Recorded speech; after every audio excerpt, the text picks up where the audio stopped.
But I wanted to ask because I talked to Dave Meltzer yesterday. We did Wrestling Observer Radio, and he'd written that basically, as long as nothing happens, Cody and The Rock is a lock for WrestleMania 41.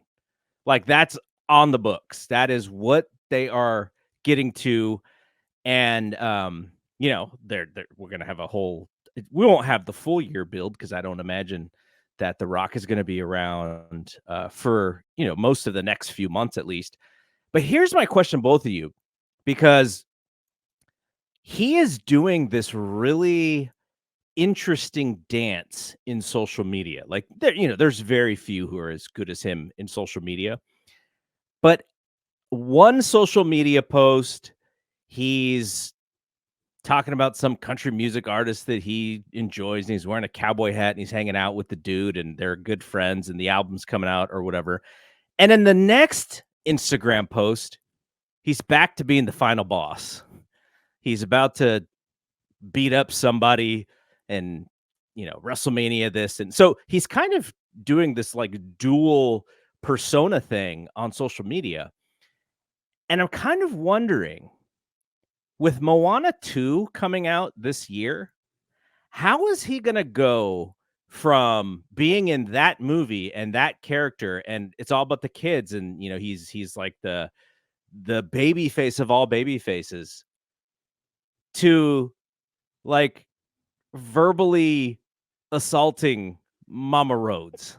like like how like there is a duality there to the character, in that to Hollywood he's like, he's got to be this baby face for Moana, but then when he comes back to wrestling, he's the final boss with this weight belt, and like there's like some, I'm kind of interested, like he brings up Dusty, talks about Cody's mom, and it's almost like when he says Mama Rhodes, I'm like, is this dude hitting on Mama Rhodes? Uh-oh. Like, is he giving us like this metaphor that he's actually like Cody's dad? Like, there's like a weird tone to his voice when he does it. But anyway, like I'm just confused. Like, how is he going to straddle the line of both roles, in order to make this build work? Like, do you guys have any ideas or thoughts? And, they don't have Entertainment Tonight anymore, but in previous generation, he'd be on Entertainment Tonight smiling for cameras, and then he comes on WWE TV with his weight belt talking about Mama Rhodes. I just don't, it's hard for me to sort of see how he's going to be able to be this same hated guy for the whole year. I think we just won't see him. I think that's the only thing you can do. I just looked up when Moana 2 is gonna come out, so when we're gonna get to hear him sing another wonderful rendition of "You're Welcome," and we got November 27th, 2024. So it's right around Survivor Series. So I could see him waiting around to the Royal Rumble, popping up around then, making his presence known after that. That's a couple months. That'll give it enough time to get released, possibly get on Disney Plus. So we're already past the theater at that point. He can start getting real villainous, and who knows? Maybe Big Boy becomes the bad guy in the movie anyway. What if this is all like a big game, and his character in Moana 2 ends up becoming the villain in this movie, because we are, who knows? He's a very, he's got all his stuff planned out. So my thinking is he's just not going to show up until like the Royal Rumble. Before I get Keela's thoughts on this, do you know that they're doing a live action version of Moana in like the next couple of years? Yes, they are. I heard that. Is he in it? Yes. Yes. Oh my God. What do you mean? So hold on. This man gonna be two-stepping singing "You're Welcome" live action. Live action, ukulele and everything. It's gonna totally that's kill gonna it. make a lot of money. Yeah, a lot of cash. It's gonna make a lot of. So I guess they're just gonna cast the people who voiced it, I'm assuming, because aren't they all like big name actors and actresses? I think the woman who does the voice for Moana, wasn't she in the Mean Girls musical, or am I mixing up my theater kids here.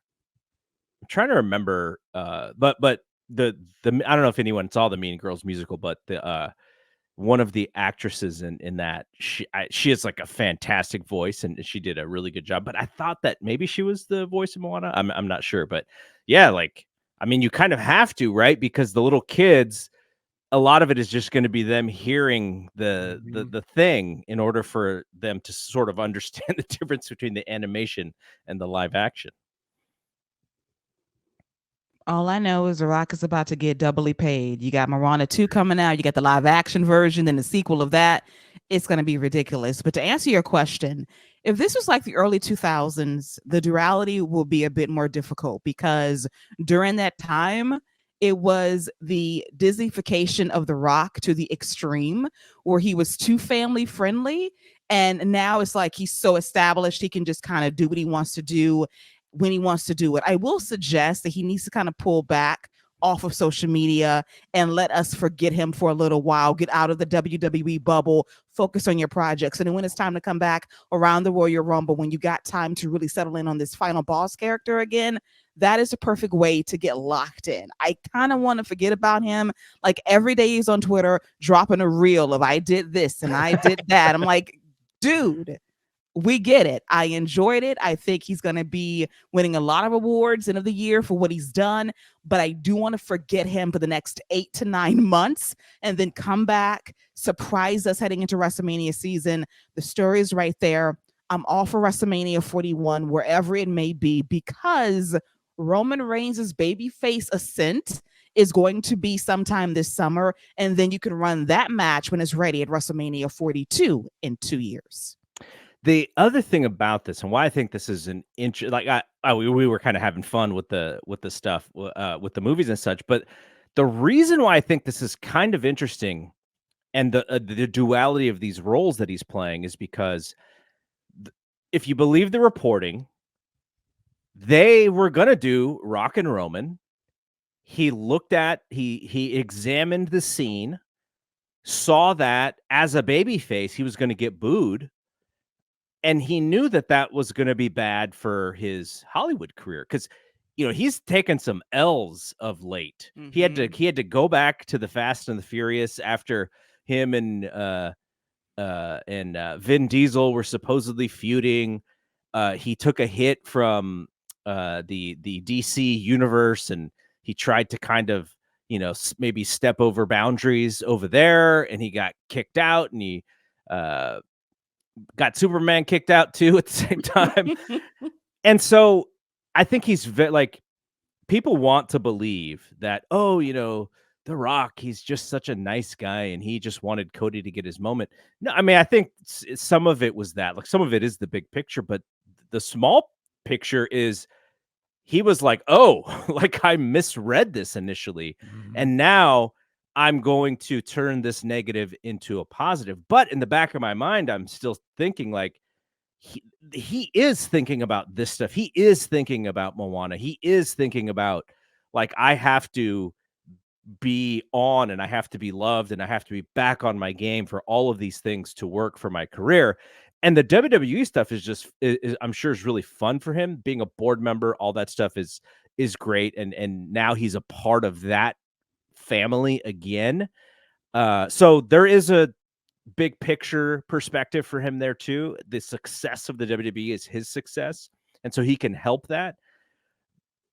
But the Hollywood stuff is where he makes all of the money, right? That's where he's the uber superstar that kind of allows him to be in WWE. So I just think like that whole delicate dance that he's going to do is going to be fascinating. But maybe he thinks that this character of the final boss in WWE kind of gave him a little bit more of that, the grassroots Rock fans from back in the day who are like, oh, Rock is cool again. Like, you know, he wasn't cool doing Jungle Cruise, but you know, now he's cool being WWE, and then, you know, you kind of lead into that stuff. So I'm really fascinated in that the whole thing of his persona and how he straddles that line, because, you know, it's obvious that the WWE stuff worked like amazingly well. And he probably believes like the final boss thing is his. It was probably a lot of fun for him to go back to that character. So yeah, that's kind of the thing that I'm going to be keeping my eye on, because I'm a big fan of his and I follow a lot of his stuff. So much so that I have Papa Tui products. You went by Target and got some, didn't you? I can't find the moisturizer though. Like every time I go to get the moisturizer, it's gone. But I got my toner. I got my lotion. I got my body wash. Hey, Yeah. man. So I don't have any tattoos, so I don't have the tattoo balm. I got a tattoo and I ain't got the tattoo bomb. So I feel you. I ain't got it either.